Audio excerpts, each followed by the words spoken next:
তুমি যদি প্রবাসীর ঘাম দেখতা তো বুঝতা প্রবাসীর কি পরিমাণ ঘাম ঝরে উপার্জন। আমি তো দেখছি সৌদি আরবে প্রতিবারেই হজ উমরায় গেলে আমি তো প্রবাসীদের রোমে রোমে যাই। প্রবাসীদের সাথে আমার বহুত সম্পর্ক আলহামদুলিল্লাহ। প্রবাসী আমাদের অনেক মহব্বত করে, অনেক মহব্বত, কাঁদে।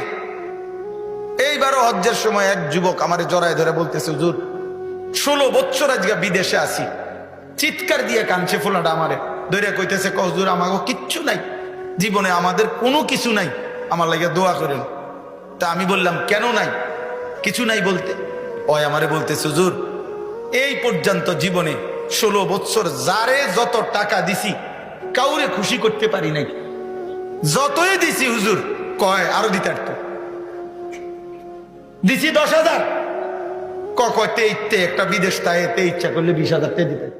বুঝেন নাই কথা? কাউরে খুশি করতে পারি নাই। সবাই কথা হইলো এটা, আমি প্রবাসীর কাছে আরো টাকা আছে, আমার সব দিয়ে লাইছি হুজুর, আমি কাউরে খুশি করতে পারি নাই।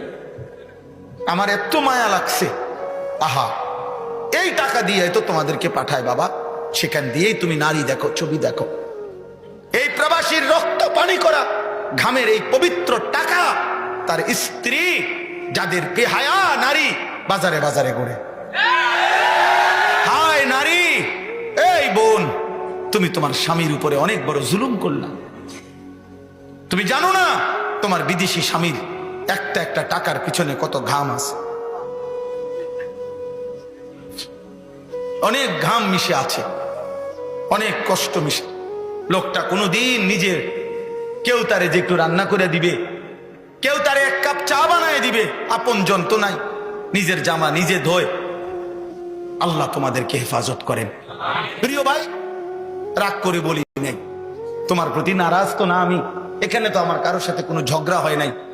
আমি শুধুমাত্র বিবেকের জন্য বললাম, ইনসাফের জন্য বললাম। আল্লাহ আমাদেরকে হেফাজত করেন।